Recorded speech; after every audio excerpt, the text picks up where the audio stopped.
Менің әкем де шешем де өте қарапайым семьядан шыққан адамын. Біздің үйіміз бір совхоздың жұмысы сияқты болатын ше. Таңертеңнен бастап бізде жұмыс басталады. Балалық шақтан ең бір қызық есте қалған не бар? Менің әке шешемнің маған берген жалғыз маған емес, мен отбасымызға бергені бұл еңбекқорлық екен. Көбінесе айтамын ғой, мен екі нәрседен жаңағы адастым. Біреу мамандық таңдаудан, екіншісі жартаң осы жұрттар студент кезін бір күшті қылып бір еске алады ғой. Мен олай еске ала алмаймын, шын айтайын.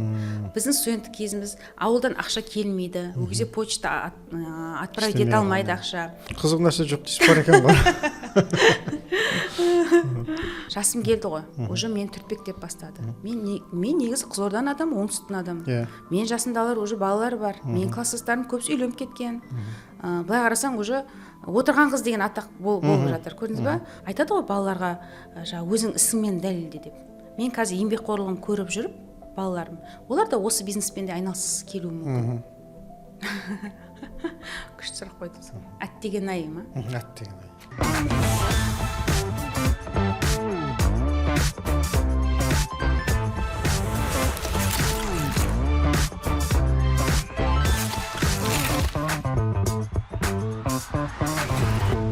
Ассалаумағалейкум, құрметті көрермен. Бүгін Гүлнара Сәулебекова YouTube каналында бір керемет қызық подкаст болайын деп тұр. Соны бірге тамашалайық. Қош келдіңіз. Қош көрдік, Серқазы мырза. Ал енді бүгінгі тақырыбымыз балалық шақ, өскен орта, туып өскен ауыл.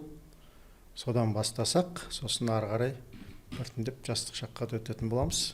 Сіз жалпы қай жерде туып өстіңіз, қай жерден тумасыз? Мен Қызылорда облысы Шиелі ауданы Жөлек деген ауылда өскен адамын. Сол ауылда туылдым, сол ауылда өсіп, содан мектеп бітірдім сол ауылда. Енді қараңыз, мен жасым 5 жасқа келген кезде үйде Ленин жолы деген газет болатын сол кезде. Сол Ленин жолын оқып отырған ғой 5 жасымда. Сонда ауылдың директоры үйге қонақ болып келіп, мына қызыңны маған бер дейді ғой. Сөйтіп мен жасым жетпей мектепке барам. Өзім, мысалы, қазір 79 болсам, 78-дермен оқыдым. 5 жасыңызда бармыз? 5 жасымда барған мектепке. Менің әкем де шешем де өте қарапайым семьядан шыққан адамын. Әкем ауылда инженер болып жұмыс істеді. Анам үйде отырған адам болды. Негізі анамның да жоғары білімі бар. Бірақ енді осы бізге қарап, шеттей 6 ағайындымыз біз. 6 ағайынды барлығымыз оқытам, тоқтам деп анам бағып қағып үйде отырған адам. Әкеміз енді біздің жұмыс істеді основном. Сөйтіп ауылда оқыдық, мектепті жақсы оқыдым. Мен емес, менің әпкелерім де бар. 2 әпкем, 2 ағам бар алдымда. Одан кейін өзімнің бір інім, бір сіңлім бар өзімнен кейінгі.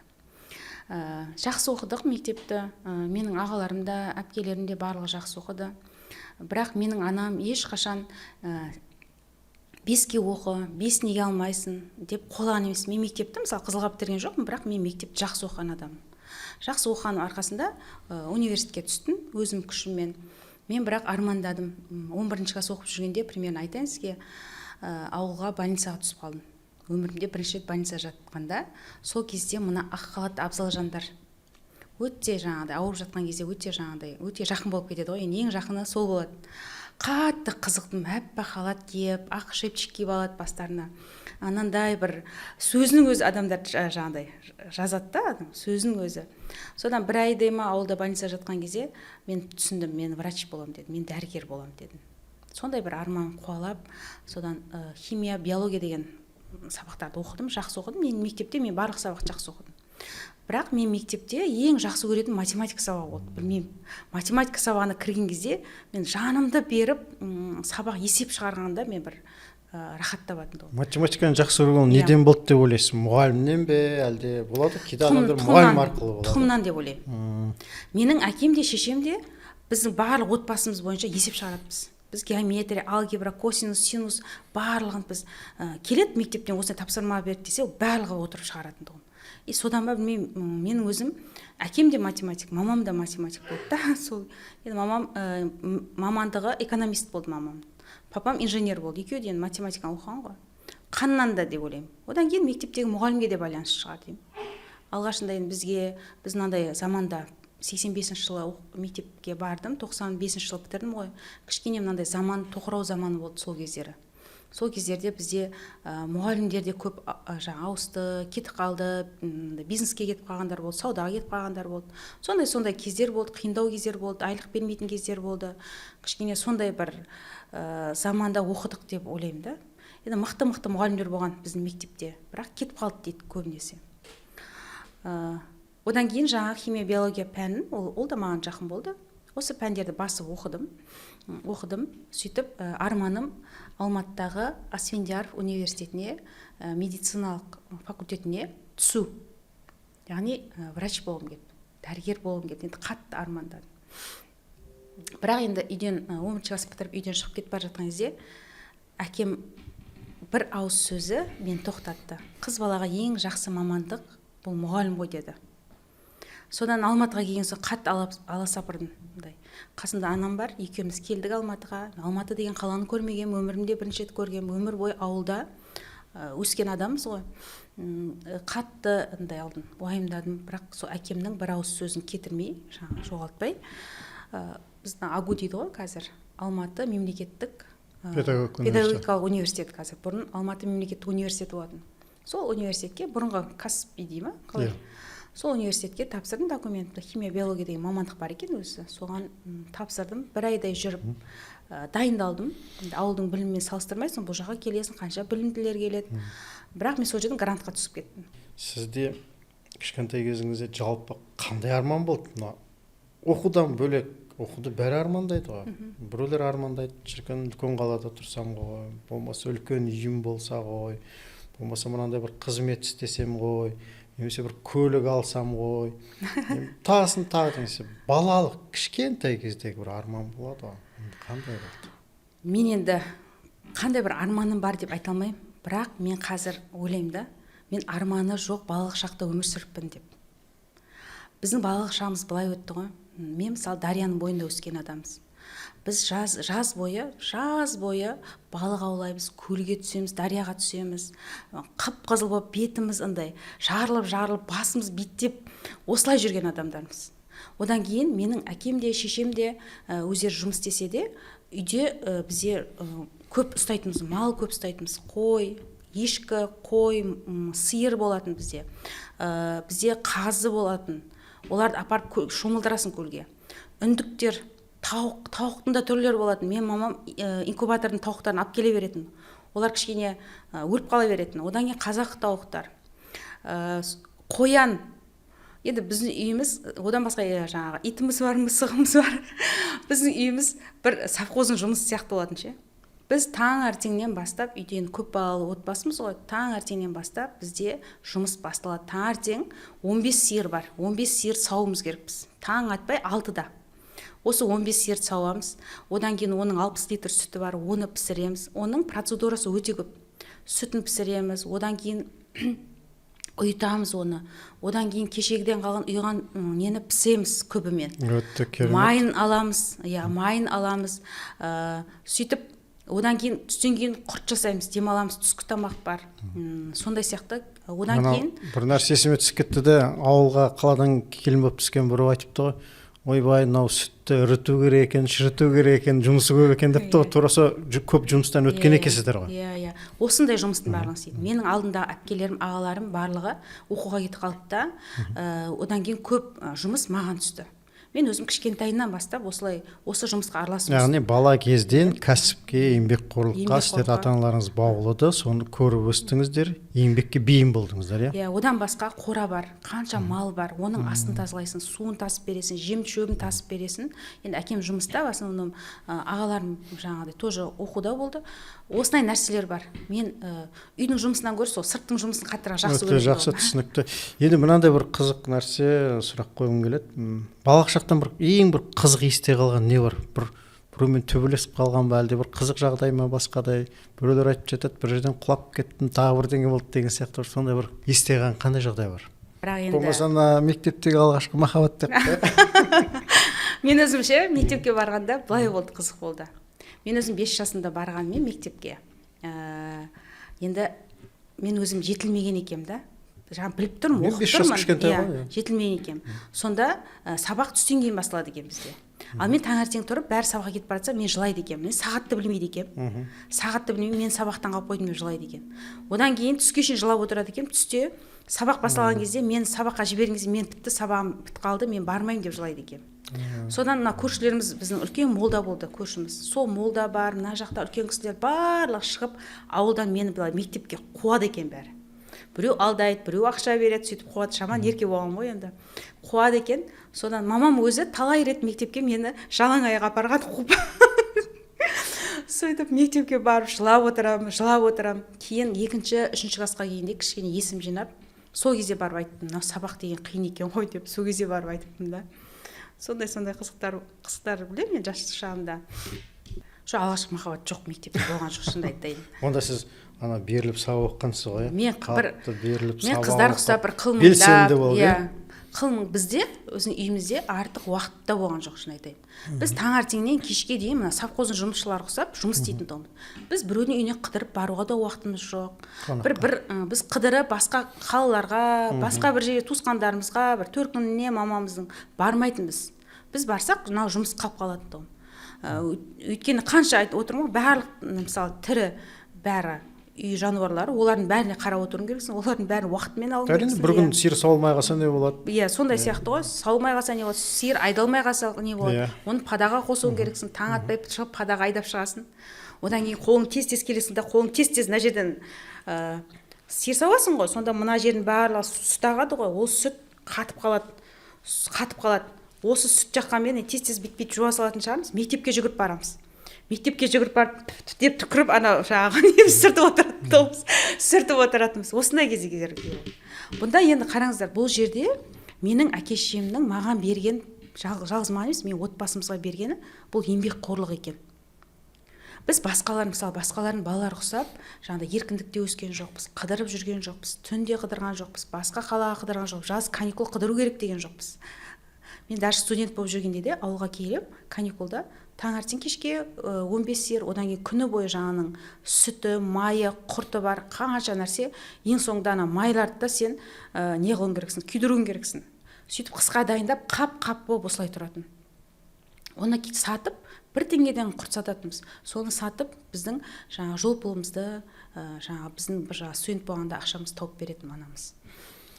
Мынандай сұрақ, бала кезден қалған бір қорқыныш бар ма? Біреу қараңғыдан қорқады, мысалы, біреу жалғыз жатудан қорқады деген сияқты. Біреу великке отырудан, немесе атқа отырудан қорқады. Біреу қаздан қашады, мысалы. Біздің көршіміздің ата қазы болған, мынадай сылдап қуған кезде бәріміз қашатымыз да, мысалы. Сондай бір. Иә, біздің де естің алды үндіктер. Жақындап келсең көзің шығып алатын. Көзі шығып. Бірақ енді біз қорқу деген білген жоқпыз. Енді таза еңбектің адамыз. Біз енді көктем шықса, былай жасайтын тұғымыз. Әкеміз инженер ғой, түсте демалуға келген кезде 1 сағат 2 сағатқа сонда өзінің мынандай пазик па, білмеймін, арт жабық бір машинасы бар. Сол машинаға барлығымыз отырамыз да, қауын егеміз бар, ауылдың сыртында жері болады. Сол жерге барып қауын егеміз, қарбыз егеміз. Білесіз бе, қауын шыққаннан бастап оған қарау керек. Мысалы, пәлегін қайырамыз, жекешелейміз. Сонда ең соңында ерекше күтім керек. Иә, күтім керек. Қауынды да, қарбызды да күзде жинап, бізде ауылда қауынбаз деген бар. Сол базаға өткіземіз. Сөйтіп, солай біздің әке-шешеміз біздің балаларды асырады, бізді асырады солай әке-шешеміз. Одан басқа менің анамнан бұрын әкем тігіншілікке жақын болды. Әкемде мынандай бір өнер болды. Теріні өңдейтін. Бізде Дарияның бойында өстік қой, Сырдарияның бойында бізде Андатара деген нел болатын. Соны ұстап алып келетін бізге. Біз соны кәдімгідей илейтін тұғымыз. Терісін әкем илейді, жақсылап айран жағып қойып отырып илейді. Одан кейін түсін бояйды. Енді шаш бояйтын краскілермен бояйтын шығар, білмеймін сол кезде. Сөйтіп әкем бастап құлақшын тігіп бастады. Құлақшын тігіп бастады, кейін оны біз сұраныс жоғары болды, кейін оны анам Алматыға барып, тағы 1-2 нәрсесін, әйелдерге арналғандарын оқып келді. Одан кейін анам осы бизнес жасады. Анамыз, мен, үйдегі бала-шағалар барлығымыз отырып, сол құлақшын тігеміз. Сонда таңертең тұрамыз, мысалы таңертең тұрамыз да түске шейін осы құлақшындар тігіп отырамыз мамамызға. Мен астарын тігетін басынан. Сосын анау клей болады, өзі дайындайтын, қатыратын, соны дайындап беретін тұғым. дайындаймыз. Сонда түсте 12-ден мына жағы Қызылорда, мына жағы Түркістаннан біздің ауылға барлығы автобуспен келіп, бізде қаз-қатар өстіп біздің үйімізге келіп тізіліп отыратын. Сол кезде бір норка шапкалар мода болды. Норка шапкалар мода болды. Соны тігеміз. Сол кезде заман қиын кезде бізді осы қиыншылықтан алып шыққан біздің отбасымызды осындай біздің жаңағы отбасылық өзіміздің бизнесіміз деп ойлаймын. Одан кейін әкем жаңағы совхоз тарқағаннан кейін әкем жұмыссыз қалды. Жұмыссыз қалғаннан кейін әкем мысалы Қарақалпақстаннан барып шемішке май тасыды. Кәдімгі тамақ ауысатын май бар ғой. Күнбағыс майы. Сол майды тасыды. Одан кейін Петропавловске барып ұн әкелді. Кейіннен вагонмен әкелетін болды. Ол жақтан гречка, сосын не бар ғой, горох деген. Оны біздің ауылда ешкім жемеген ғой. Біз ауылда соған гречка, горох жегізіп үйреттік ауылда. Осындай нәрселер, тамақтарды, қант тасыды. Жамбылда бар ғой, қант завод бар. Осы заводтан қант әкеліп, осы кезде әкем өзі алғашқы өзінің бизнесімен бастады. Біз ауылда отырып соларды сататынбыз. Енді ауылда жағдай өте қиын болды. Бір қап ұнның өзі бір пенсияның ақшасынан да қымбат болды. Мысалы, пенсия 1500 теңге болса, бір қап ұн 1600 теңге болатын. Сонда жағдай қатты қиын кезде, сондай бір пенсиясына бір қап ұн да келмейтін болды халықтың. Сонда көп адамдар ауылда бізге қарыз болып қалды. Кейіннен сол қарыздарды кешірдік. Сол кезде енді көп есіктің алдына кеп адамдар жылап тұратын, бізге тамақ беріңіздер, ұн беріңіздер, балам түнде келіншек әкелді, мен істейтін нәрсем жоқ деген сияқты заман болды. Менің анам да әкем де өте ауылға көп көмектескен адам. Қанша үйге ұн таратып беретін, біздің ауылдағылардың барлығы мен анам жақсы көретін. Кейін мен анам қайтыс болған кезде біз ешқандай тамақ жасаған жоқпыз. Бүкіл ауыл келіп, сол кісінің жаңағы 40-да да 100-де де тамақтарын әкеп өздері жасап, біз осы кезінде осы кісінің жақсылығын көрбедік деген сияқты. Осындай кісі болды мен анам. Өте ашық кісі болды да. Сондай бір керемет кездерді еске түсірдіңіз. 90-шы жылдар бүкіл Қазақстан бойынша қиын кезеңдер болды. Енді сіздер өте сауапты іс жасаған екенсіздер. Алланың разылығына бөленіп, адамдарға жақсылық жасап, ол бәрібір де Құдайдан қайтатын іс қой. Енді анаңыз да қазір жатқан жер жарық иманы серік болсын. Егер демде мысалы анаңыз мен бір сәт тірлік кеп тілдесуге мүмкіндік болсын, не айтар едіңіз? Өкініш бар ма анаңызға айтылмай қалған? Анама рахмет айтар едім. Кезінде мен айтатын, осы жұрттың балалары, мама, ақша жоқ емес бар. Мысалы, балаларын платныйға да түсіріп жатты. Мысалы, барлық жағдайын жасап жатты. Балаларына машина да алып береді, үй да алып береді, ештеңе алып берген жоқ біздің анамыз. Біз өзіміздің күшімізбен түстік, бітірдік, өзіміз күшімізбен осы дәрежемізге жеттік. Бірақ ол еңбекқорлықтың. Яғни өзіміз еңбекке баулды бізді, еңбек етіп өзіміздің осы дәрежемізге жеттік. Сол үшін мен анама өте рахмет айтатын. Мен анам өте пысық адам болды. Бір күні вообще пакеттер жоқ болып қалды. Сөйтіп анам барып келді да, Шиеліге барып келді да, Шиелі деген бізде аудан орталығы, сол жерге барып келді да, мен бір нәрсені істейміз қазір деді. Сөйттік та отырды да, бәріміз салафановый пакет тіктік. Бір рулон салафан алып келді, пакет тігіп, 100 штуктан жасап, апарып Шиеліге апарып өткізетін тұғымыз. Одан кейін жаңа құлақшындар бар ғой, біз воскресенье бір күн ғой, өзі демалыс. Бір күнде біз базарға шығып, бас киімдерді сатып тұратынбыз. Яғни жоқ емес әкешемде ақша. Бірақ бізді кішкентай кезімізден еңбекке баулыды. Өзінің нанын өзі тауып жейтін дәрежеге жетсін деді ма? Сондықтан мен қазіргі өзім жағдайыма қараймын да, осының барлығы менің әкешемнің менің бойыма сіңірген тәрбиесінің арқасында деп ойлаймын. Өте дұрыс айтасыз. Яғни адам қандай жағдай болмасын, кез келген ортаға түссе, өзінің еңбегімен, білімімен, тапқырлығымен алға шығып, күнін көріп кете алатын жағдайға сіздер солай тәрбиеледі. Дұрыс айтасыз.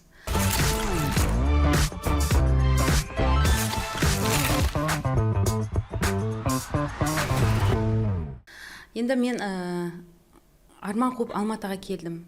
Өзім қалаған университетке түстім. Мен қалаған мамандыққа түстім деп айта алмаймын. Мен көбінесе айтамын ғой, мен екі нәрседен жаңағы адастым. Біреу мамандық таңдаудан, екіншісі жар таңдаудан. Сол үшін әкеңізге реніш жоқ па?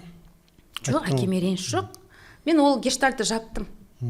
Қай уақытта жаттым? Иә. Мен 4 жыл университет бітіріп, жаңағы АГУ-ды бітіріп, университеттен қызыл дипломмен бітіремін ғой.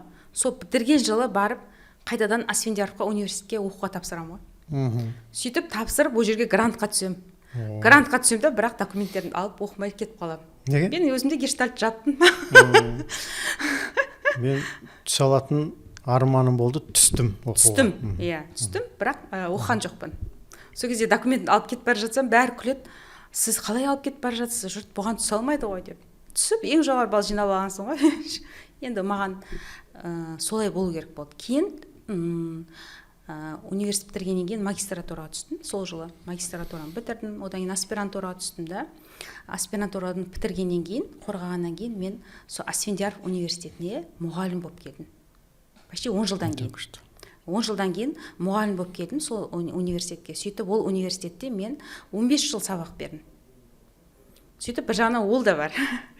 Мына ауылдың тақырыбын тағы бір айтып жіберейікші. Қазір ауылда кім бар? Ауылға деген сағыныш қалай сізде? Ауылға жиі барып тұрасыз ба? Ауылдағы ата-анаңыздың не туысқандар бар дегендей. Иә. Ауылда менің Асқар тауым әкешім бар. Сол үшін барып тұрамыз. Бүгін ғана ол кісінің туған күні болды. Бүгін мен құттықтадым. Құттықтаймыз. Иә, рахмет. Құттықтасам, сол маған алғысын айтып жатыр. Сосын әкем күтіп отқаны көрініп тұр. Келесіңдер ма, қашан келесіңдер, күтіп отырмыз сендерді. Осы үшін ғана барғым келеді ауылға. Одан басқа мен туып өскен жерім ғой, мен өзім сағынам, класстастарымды сағынам, достарымды сағынам, ауылдағы туған туысқарым бар, барлығын сағынатын адам. Сондықтан маған ол бәрібір балалық шаққа оралып келгендей болады. Ауылға барып келген, мен балалық шағыма барып келгендей болады да. Сол кездегі әсерлерді қайтадан алып келемін. Класстас демекші, класстастармен қаншалықты араласып тұрасыз? Өте жақсы араласам. Мен класстастарым, класстастан да жақын болып кеткен. Мен достарым, құрдастарым деймін. Енді бір-бірімізге бауыр болып кеткенбіз ғой. Биыл біз 30 жылдық жасадық. Енді мен айтайын, мынандай заманда, қазір адам мен адам араласпайтын заман болды ғой. Мынандай заманда сондай бауырмалдықты мен өзімдің класстастарымнан сезіндім ше. Ас үстіне түсіп барсаң, қонаққа шақырып, артыңнан звондап, жақсы жеттің ба деп, бір тойы болса барлығы шақырып, білмеймін, осындай бір осындай бір класстастардың өзінің ниеттері сондай да. Жалпы ол класстастар емес, мен бүкіл ауылды, мен мысалы Қызылорда облысы Шиелі ауданы Жөлек деген ауылда өстім, кішкентай ғана ауыл. Бұл ауылда анам айтып отыратын, бұл ауылда адамдардың ниеті дұрыс деп. Қанша қиын заман болса да, мен анам енді көп елдің адамы болды ғой. Сондықтан қанша қиын заман болса да, мына адамдардың ниеті бұзылмады деп айтатын. Қиын тамақ жоқ үйлерінде, жұмыс жоқ. Енді сондай уақыттан да өтті, бірақ айтады, біздің адамдардың ниеті өзгерген жоқ, біздің халқымыздың, ауылымыздың ниеті өзгерген жоқ деп. Сол үшін де мен өзім ауылымды қатты қадірлейтін адаммын. Өте жақсы айттыңыз. Енді бәрін көз алдымызға елестетіп отырмыз. Жалпы өзі қазақта ауыл деген үлкен киелі ұғым ғой. Ауылдан шыққан адамдар негізі жаман болмайды. Ауылдың тәрбиесі, киесі, әшейін ауасының өзі қандай керемет, мысалы қарасаңыз. Тіпті ауылды сағынсаңыз, бір уақыт еске түсірсеңіз де соның өзінен энергия алуға болады. Қарапсың, жаңа әкеңіз бар, жаңа ағайын туыс бауырларыңыз бар, класстастарыңыз бар айтып жатсыз ғой. Өте жақсы айтып өттіңіз. Енді ауыл туралы тағы немене қалып қойды деп ойлайсыз? Ауылда қазір 2 ағам тұрады. 2 ағам, екеуі де ауылда. Біреуі жаңағы біздің қазір енді Шиелі ауданының мәжілістің депутаты үлкен ағам. Ауылда кәдімгідей өзінің салмағы бар адам, ауылға өте көп көмектесетін адам. Біздің ауылда ол кісінің жаңағы Шолпан ана деп, мен өзім анама арнап, өзі жеке жаңағы қожайын дей ма, сондай құрды. Қожалық. Осы қожалық құрды, Шолпан ана деген қожалық құрды. Осы қожалық аясында қанша адамды ауылда жұмыспен қамтып отыр. Меценат болып отыр, Мысалы біз күріш егеміз. Біздің Қызылорда облысы өзі күрішпен атақ шыққан жер. Күріш егеміз, бізде мал. Одан басқа да керек қарбыз, қауын, соның барлығын, содан кейін мал.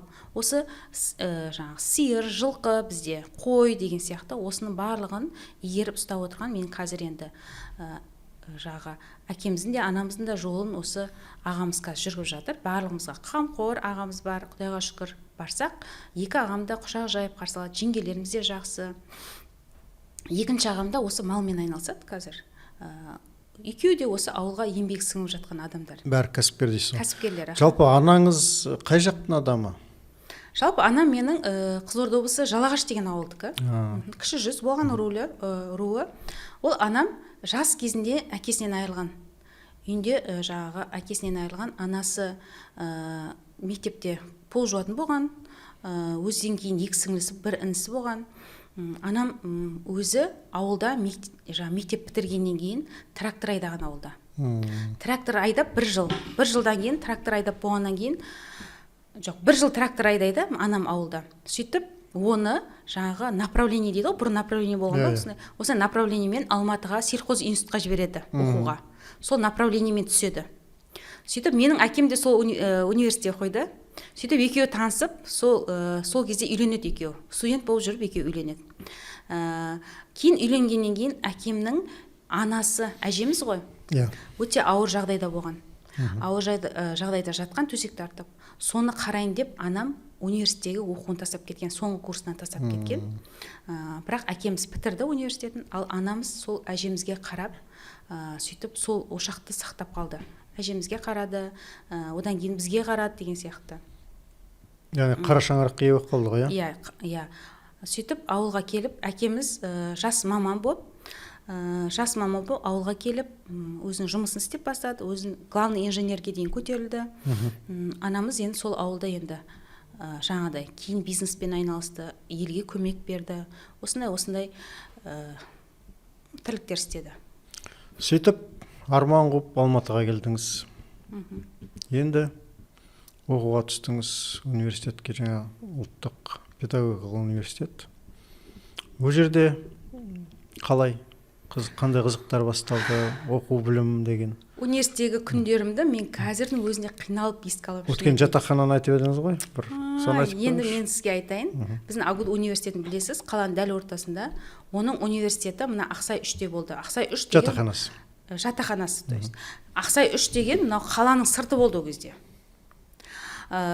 Өте бір андай криминальный ма, білмеймін әйтеуір. Сол жылдары, мысалы 95 жыл түстім бе мен, ойладық қой біз енді Алматыға келсек өміріміз күшті болады деп. Менен ауылда бір жыл жылап жүрдім мен, өзім жасым кішкентай, бір жыл бойы есік жауып алып жылай отыратын тұғым. Өйткені біріншіден мына біз тұрып жатқан жаңағы жатақхана 5 этажды, кешке қарай свет өшіп қалады. Сосын 5 этажда төменде бір-ақ туалет бар. Душ деген мескеден 3-ші курста ма ашты. 2 жыл душ болған жоқ. Одан кейін жаңағы бізде бір жыл бұрын бір қыз қайтыс болыпты сол жерде. Сонда мына не дейді, бұзық балалар келіп, есіктерін әркім теуіп кіріп, қыздарға тиісіп жүреді екен. Сонда бір қызға тиіскенде ана қыз терезеден секіріп кеткен ғой. Сондай жағдай болған екен. Одан кейін ешкім ол жерге тұрмай қойған екен. Енді адамдар аз болдық ол жатақханада. Бірақ сол жатақханада тұрдық біз. Жоқ, мен сол студент кезінде қатты қиналдым. Сосын анда бір угловой комнатада тұрдық, өте суықтығым. Біз университетке бару үшін 1 сағат автобусқа отыруымыз керекпіз. Сол жерде 126-43 деген автобустар болатын. Біздің остановканы студенческий остановка деп тоқтамайтын олар. Өтіп барып тоқтайтын. Содан жүгіреміз анаған, жүгіреміз. Білмеймін, осы жұрттар студент кезін бір күшті бір еске алады ғой. Мен олай еске ала алмаймын, шын айтайын. Біздің студенттік кезіміз ауылдан ақша келмейді. Ол кезде почта отправить ете алмайды ақша. Ауылдан ешкім келіп жатқан жоқ. Пойыздар онша бір жүре бермейтін, өзі 1-2 пойыз жүретін. Сондай ауылдан ешкім келе бермейтін, перевод жоқ, ақшамыз жоқ, құр стипендиямызды жеткізіп отыратын тұғымыз. Стипендия қанша болды? Стипендия 800 теңге болды. Бірақ мен высший стипендия алатын, 1200 теңге. 1200 теңге алатын. Бізде проезд 5 теңге еді ғой. 50 теңге проездной алып аламыз, сол бізге 1 айға жететін тұғым. Бірақ соның өзінде де мына тоқырау заманында стипендияның өзін бізге 2 айда, 3 айда, 4 айда жинап беретін. Қатты қиналып кететін. Бюджетте ақша жоқ қой өткенде. Иә, бюджетте ақша жоқ, басқа жоқ, өзі сондай заман болды да. Енді сол студент кезде сен балалық шақтан кәсіпкер адамсыз, қандай кәсіппен айналыстыңыз? Бірдеңемен айналысқан шығарсыз студент болсаңыз да. Студент кезінде курьер болып жұмыс істедім. Сол кезде мынандай сотовый телефондар болатын. Ол сотовый телефонның операторы былай жазып беретін, намен анша сөйлестің деген сияқты қағазға жазады, сөйтіп конвертке салады. Соны мен тарататын айдың басында. сол бір 3-4 көшем бар, сол 3-4 көшеме таратып шығатын. Айдың басында енді қатты арықтап кететін тұғым ше. Этажға шығып түсу, өзде новый үйлер жоқ қой, лифт жоқ деген сияқты. Шығып түсіп, жаңа тасып, хат көп жүріп шаршайсыз. Бірақ маған сол ұнайтын өзіме. Мен стипендиям 1200 теңге болса, мен ана курьерден 10 мыңға дейін табатын. Одан басқа мен ғылыми жұмыстармен айналысқан адам, ғылыммен айналысқан адам болғаннан кейін көп еңбектерді мен орысшадан қазақшаға аударатын тұғым. Менің қазір қазақшамның дұрыстығы жаңағы көп нәрселерді қазақ тіліне аударатын тұғым. Ғылыми еңбектерді аударып беретін тұғым. Одан кейін көп кітаптарға соавтор болдым. Өйткені мен қазақшам жақсы болатын. Мен университетте мұғалім болып жүргенде де көп кітаптардан прямой аударып қояды ғой. Сол әдеби тілмен жазып шығатын тұғым. Одан басқа жаңа көмектесетін тұғым. Қасымдағы студенттерге, олар білмесе, реферат жазып бересің, тағы бірдеңелер жазып бересің, курсовой жазып бересің деген сияқты. Менің табысым осы болады. Студенттік шақтан достарыңызбен араласасыз ғой. Қандай бір қызықты сәттер бар? Ой, сұрақ қойдыңыз ау сізде. Студент кезінде мынандай бар болатын. Біз енді Зеленый базарға жақын болдық қой. Парктен өтсең, парктен өтсең Зеленый базар. Стипендия алған кезде барлығымыз барып, сол кезде жаңағы мантыда 5 теңге тұғымын, шашлықта 5 теңге, білмеймін. Манты алып, шашлық алып, бір жарқырап тоятын тұғымыз. Стипендия алып. Сол бізге қызық болады. Сол кезде мантыны алып, манты сататын сол кезде әйелдер 5 теңгеден. Мантыны алып, шашлықты да алып, сөйтіп ана паркке отырып, жеп, сол бір ат үші тойып, күліп, енді ең бір тойғаны ғой, енді студенттердің тойғаны да. Біз бір дұрыс студент кезде де өткізе алмадық, шын айтайық. Бізде мына 2 мамандық болды, химия, биология деген. Сондықтан бізде былай болатын. Қыста біз 1 апта демалатынбыз. 1 аптада көп Семей, Өскемен жақтың қыздары бармайтын. Атырау жақтың қыздары бармайтын ауылдарына. Біз барсақ келе алмаймыз деп. Өйткені пойызбен әр 3 күн, бері 3 күн барған керек жоқ деп. 1 апта демалатын тұғымыз. Жазда, жаздың соңында келетін тұғымыз. Біз августке қарай келетінбіз. Августте 1 ай демалатын тұғымыз. Қазіргі студенттер қараймын, рахат бір 3 ай оқиды да, одан кейін демалады. Күзде 3 ай оқиды, көктемде 3 ай оқиды, одан кейін бүкіл жаз бойы демалады ғой.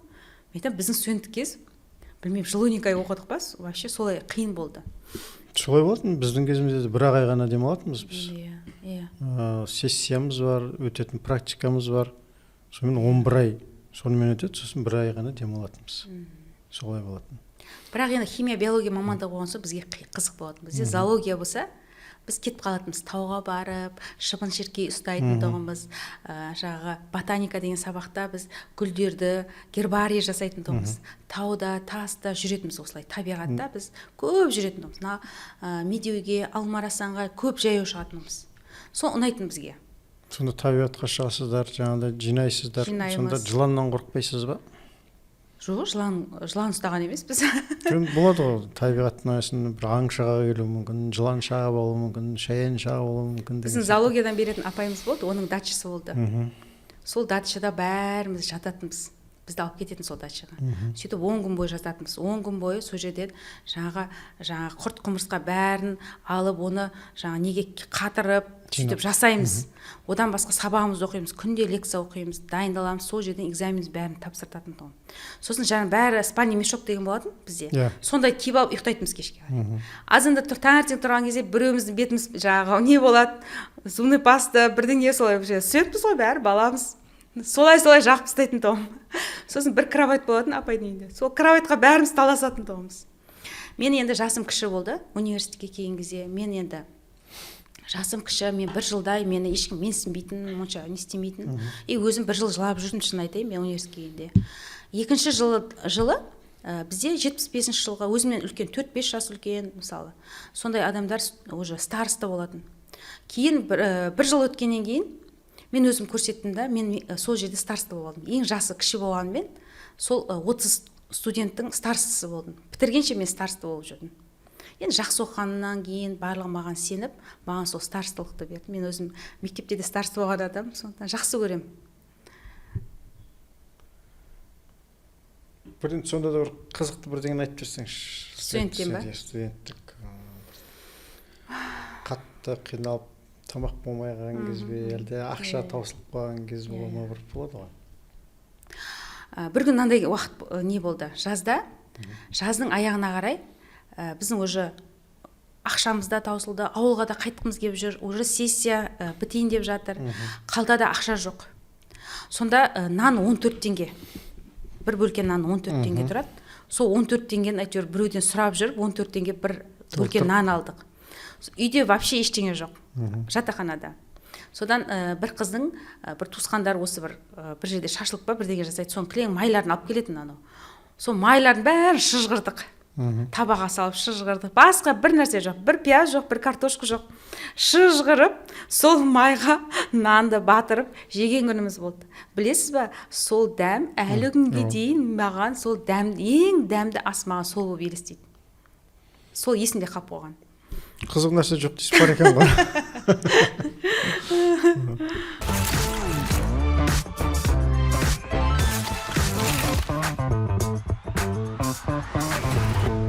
Университетті оқыдыңыз, бітірдіңіз, ғылым білім жолына түстіңіз. Ғылым білімде сіздің бағытыңыз қай сала болды, нені зерттедіңіз? Ол несімен қызық? Жалпы ғылым білім деген ол оңай шаруа емес, оқу инемен құдық қазғандай деген сияқты. Неге бұған қызығушылық болды? Мен университет Қызылға бітіргеннен кейін менде мынандай болды. Қызылға бітірген кезде мені қазір кез келген мектеп мен жұмысқа алады деп. Сол кезде білесіз ба, мектепке жұмысқа тұру оңай болмайтын. Ақша болатын. Мен бітіргеннен кейін Алматыда қаламын деп, Алматының бүкіл мектептерін аралап шықтым. Өзім практикадан өткен мектептіге бардым бірінші. Енді олар мені біледі ғой деп. Ол мектепте алмады, оның жанындағы мектепте біраз мектептер орын жоқ деп мен алмады. Одан кейін әкем ауылға кел деді. Ауылға бардым. Ауылда өзімнің класс жетекшім биология пәні мұғалімім болатын. Ол айтты: "Гүлнар, мына жерде қазір сен келсең, өзі сағат аз, биология химияда сағат аз болады. Сағат аз, сен келсең, сенмен бөлісуім керек болады. Нанымның жартысын бөліп бергендей боламын. Сен жассың, бар Алматыңа, қызыл дипломмен бітіріп келіп отырсың, неғып отырсың бұл ауылда?" Сөйтіп апайымның ана бір сөзінен кейін намыстан Алматыға кетіп қалдым. Алматыға кетіп қалдым. Әйтпесе әкем айтты: "Қазір мен ауылда наубайхана соқтым. Осы наубайхана бар. Одан кейін бізде күріш шақтайтын үлкен андай соқты да, күріш шақтайтын өзі бір сондай комбайн бар. Сол жерге сені бастық қойын, сол жерді жүргіз деді. Біз қазір неше түрлі кәсіппен айналысып жүргіз деді. Оған қараған жоқпын, апайымның бір сөзіне қарадым да, мен Алматыға кетіп қалдым. Алматыға келіп магистратураға түсіп алдым. Өзім магистратурама түстім, АГУ-ге, бірақ Казгуде оқыдым. Казгуде 2 жыл оқыдым магистратура. Оны бітіргеннен кейін Ұлттық ғылым академиясының химия биология ғылымдар институты бар, Бектұров атында.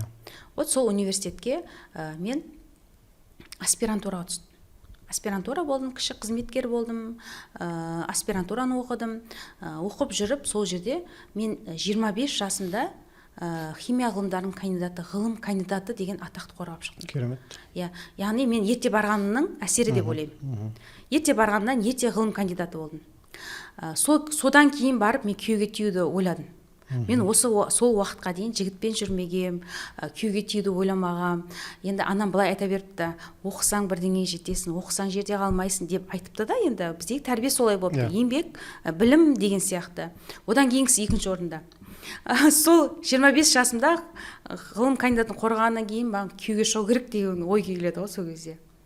Одан кейін университетте сабақ беремін. Бірнеше университет мені шақырту алам. Ең мен жақсы көретім жаңағы Асфендияров атындағы медициналық университетте. Осы жерде мен 15 жыл мұғалім болып жұмыс істедім. Ғылым жолынан сізді кім ойсаған, күйеуге шығу керек деген? Енді жасым келді. Оңған ойға келген жоқ қандай мысалы? Жасым келді ғой. Уже мен түртпектеп бастады. Мен негізі Қызылорданың адам, оңтүстіктің адам. Мен жасымдағылар уже балалар бар. Мен класстастарым көбісі үйленіп кеткен. Былай қарасаң уже отырған қыз деген атақ болып жатыр. Көрдіңіз ба? Уже мен туыстарым бар, басқалар бар, түртпектеп бастады. Қашан күйеуге шығасың? Жүріп қалдың, оқу деп қыздар жүріп қалады. Жасың 30-ға келіп қалды деген сияқты ғой. Сондай түртпек дегеннен кейін уже жан-жағыма қарап, өзіме күйеу іздеп бастадым. Енді мынандай сұрақ. Қазір батыстың стандартына келсек, әйел адам тұрмысқа кеш шығып жүрді. Бұрын 30 болушы еді, қазір тіпті 40-қа таяу солай шығып жүрді. Сіз осыған көзқарасыңыз қалай? Жалпы дұрыс па сол мәселе? Кеш күйеуге шыққан. кеш күйеуге шыққан неге дұрыс деп ойлайсыз? Дұрыс емес, әрине.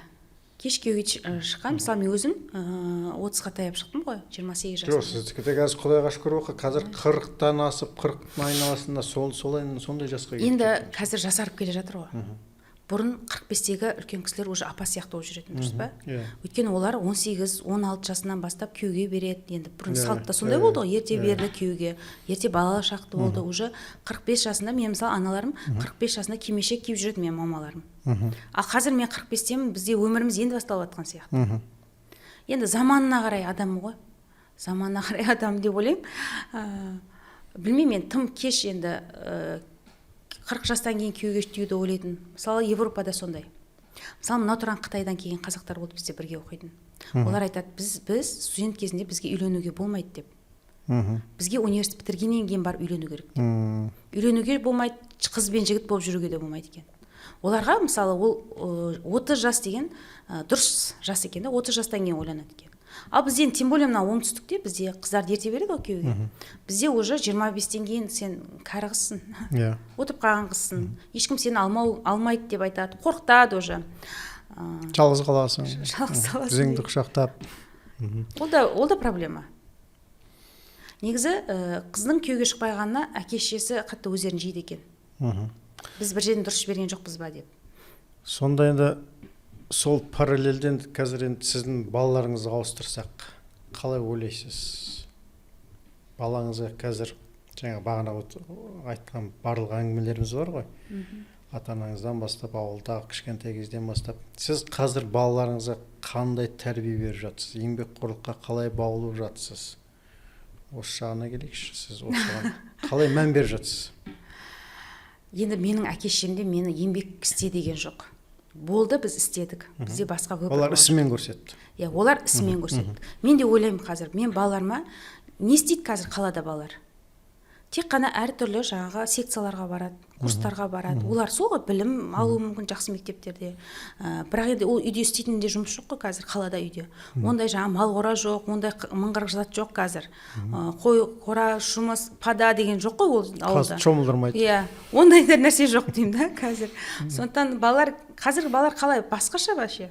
Менің өмірім басқаша. Мен отырып оларға ақылды айта алмаймын. Біз кезінде өйтіп едік деп айта алмаймын. Ол мама өтіп кеткен. Ол әңгіме жүрмейді оларға. Жүрмейді. Әр заман балалардың өзінің басқа жаңағы қызығатын нәрселері бар, басқасы бар. Яғни мен балаларыма ешқашан шектеген емеспін. Болмаса сен істе, мына қыздың жұмысына, ұлдың жұмысы деген жоқпын. Ең беретін тәрбием өздерің ұнаған нәрсемен айналысыңдар. Енді жаңағындай сізде қыздарыңызға айтасыз ба, ертерек күйеуге шығып отырып қалма деген сияқты? Жоқ, ондай. Менің шешем де айтқан жоқ. Мен өзім шешем де айтқан жоқ қатты маған. Бірақ менің жалпы қазақ менталитеті сондай дегенім ғой. Енді қазір енді заман басқаша ғой аға. Бұрын деген қазақ қыздарын күйеуге беруге дайындайтын. Оқытпайтын да. Менің қанша енді көріп жүрмін ғой, ортам оқытпайды, күйеуге береді, дайындайды. Кішкентай кезінен қыздарын жаңағы кілем тоқытып, сиыр сауғызып, бәрін іске баулып, оқытып, күйеуге беруге дайындайтын тұғын. Ал қазір енді басқа ғой, заман басқа қазір. Білмеймін, мен өз балаларыма күйеуге беруге дайындамаймын, өздерінің өмірлерін рахаттанып сүрсін деймін. Менің өмірімді қайталап керек жоқ. Олардың өзінің болашағы бар, өзінің өмірі бар. Яғни өз таңдаулары өздерінде, өздері таңдайды, өздері білім алады, өздері еңбек етеді, өздері қандай арманы бар, соны өздері ұмтылады дейсіз ғой. Қазір қандай поколение қазір? Нелер қандай? Қандай зумерлер ма қазір? Шынын айтсам мен сондай нәрселерді мен түсінбеймін. Қазіргі балалар вообще басқа тәрбиесі. Тәрбиесі басқа. Біз кезінде өстетін едік, таңертең тұрып мал сиыр соятын едік, бірдеңесі как будто ертегі естіп отқан сияқты, ой деп күліп отыра береді. Күліп отырады. Олардың қызығушылықтары да басқа. Сондықтан мен балаларыма тек еркіндік беріп қойған адаммын.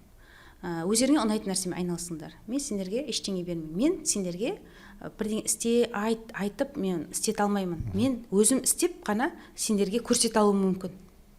Айтады ғой балаларға, өзің ісіңмен дәлелде деп. Мен қазір еңбекқорлығын көріп жүріп, балаларым, олар да осы бизнеспен де айналысқысы келуі мүмкін. Айтады олар маған, мама, біз де сен құсап, осы флиппингпен айналысқымыз келеді. Сіздің бизнесіңізді ары қарай дамытқымыз келеді. Сол үшін оқып жатырық деп айтады маған. бұл ол басқа заман, қазіргі заманның көзқарасы шығар. Жөн тәрбие деген осы ғой, міне көрдіңіз бе? Сіз ісіңізбен балаларды соған әкеле жатырсыз да. Енді міне балалық шақтан өттік, студенттік жастық шақтан өттік. Қазіргі мына бизнесіңіз бар жүргізіп жатқан, иә? Жалпы сонда да адам бір сәт болсын өзі артына қарап ойланады, өткен өміріне қарап. Өткен өмірден қалған бір өкініш бар ма? Күшті сұрақ қойдыңыз ғой. Әттеген-ай ма? Әттеген-ай. Университет оқып жүргенде де, магистратура оқып жүргенде де мен ғылыммен айналысқым келген жоқ, шынымды айтайын. Ғылыммен айналысқым келген жоқ. Бірақ басқа выход болған жоқ, айттым ғой, мен мектепке де алған жоқ, жұмысқа. Выход болған жоқ, мен ары қарай оқи берейін деп жалғастырдым. Сонда мен бір бизнестермен айналысқым келетін тұғым. Әр нәрсе сатқым келеді, бірдеңемен айналысқым келген кезде, сонда маған әке-шешем ұрсады тұғым. Сол оқуда, сол мектебімде сабақ бере берші, университетінде сабақ бере берші, осымен айналыс жаңағы. Біз істеп жатырмыз, жетеді ғой дейтін тұғым. Егер олар да маған қалауыңды істе дейтін болса, мен білмеймін, бұдан да бай болып кетер медім, бұдан да көп жетістікке жетер медім. Мен өзім үйімді 45 жасында алдым, өзім еңбегіммен. Мүмкін ол кезде 25 жасында алар медім. Басынан сонша қиыншылық көрмес пе едім. Мүмкін. Яғни кәсіпкерлік бизнес жолын ерте бастамағаныма өкінемін дейсіз ғой. Жалғыз өкініш сол ма, басқа ешқандай жоқ па? Бәрі тамаша, бәрі жақсы, бәрі күшті. Өкініш көп қой, жеке басыма байланысты. Өкініштісі мен балаларым қазір әкесіз өсіп жатқанда. Ең өкініштісі. Мен айттым ғой сіздерге, отбасын ұстап қалу үшін қатты жұмыс істеген адаммын. Бірақ осындай жағдай болды. Қазір балаларым өсіп жатыр, қазір переходной возрастта. Енді әкесіз өсіп жатқанда іштей қатты өзім жеймін. Бірақ мен айтам оларға, сіздерге әкелеріңіз демеймін, шешелеріңіз демеймін. Сондықтан кез келген сұрақтарың болса, маған қоя беріңдер деп. Ұлдарымды жаңағы секциялар көп жіберем. Ұлдары бар, мысалы, сол жерде ер кісілер тәрбиелесін деп. Жалпы әкелермен араласып тұра ма? Жоқ, араласпайды. Араласпаймыз. Өкінішім осы, дұрыс жар таңдамағама, балаларыма дұрыс әке таңдамағаныма өкінем. Қалан енді мамандықты қой берші, енді ол ауысатын нәрсе ғой. Бұрын енді бір мамандық таңдап алып, бір өмір сүретін едік, қазір енді мамандықты қазір ауыстыра беретін заман болды ғой қазір. Сондықтан өкінетінім осы. Сосын балаларыма мен бизнес деп жүріп, көп уақыт бөле алмағаным үшін өкінем. Кейде түнгі сағат 2-де келем, түнде 1-де келем, таңертең кейде балаларымды көрмеймін. Бірақ мен түбінде балаларым үшін деп жүрмін ғой, еңбек етіп. Бірақ бұл жерде мен балаларым өсіп кеткенін байқамай қалдым кейде. Балаларым өсіп кетіп, уже маған ақыл айтатын, уже үлкен бала болған, олармен басқаша сөйлесу керек екенін білмей қалдым. Осындай да баланың балалық шағы тез өтіп кетеді ғой. Солармен бірге көп уақыт бөле алмағаныма өкінем кейде. Бала кезінде қастарым бола алмаған. Сол басқа не өкініш? Өзім балалық шағыма ешқандай өкінбеймін. Менің балалық шағым бір керемет өтті деп ойлаймын. Таза ауылдың қызымын, ауылдан шыққанмын. Орысша да сөйлей алмаймын дұрыстап әлі күнге дейін. Таза еңбектің арқасында осындай нәтижеге жетіп отқан адаммын. Бақытты балалық шақ. Мен өзім әпкелерім де бар, ағаларым да бар. Мысалы, әпкелерім, біздің үйде мысалы қанша бала болсақ, біздің мамандықтарымыз әртүрлі. Біреуіміз үлкен журналист, одан кейін ауылдың депутаты деп айттым ғой, ол жаңағы инженер болды, оның да мамандығы. Одан кейінгі экономист, одан кейін дәрігер де бар біздің отбасымызда, кәсіпкер де бар, мен мұғаліммін, әртүрлі жан-жақта жүрген адамдармыз, әрқайсымыз әр салада жүрген адамдармыз. Болады ғой, бір үйде барлығы бір салада жүретін. Жоқ, ондай емес, біз әрқайсымыз әр салада жүрген адамбыз. Анам қайтыс болғаннан кейін көп әттеген-ай дедім. Кезінде анам бар кезде мен осы кісіге жақсылық жасай алмаппын ғой. Бұл кісіні мен онша түсінбеппін ғой. Енді еркелейсің, ұрсасың анаммен кейде. Сондай өкініштер көп болды. Анам бірден 65 жасында қайтыс болды, бірден қайтыс болып кетеді деп ойлаған жоқпыз. Маған көп стресс болды сол кездер. Сонымен құрметті көрермендер, бүгін біздің осындай керемет мынандай қызықты подкасттарымыз үшін, сұрақтар үшін лайк басыңыздар, пікірлеріңізді жазыңыздар, төменге мықтылап өздеріңіз ойларыңызды жазыңыздар. Келесі подкасттарда кездескенше қош сау болыңыздар. Сау болыңыздар.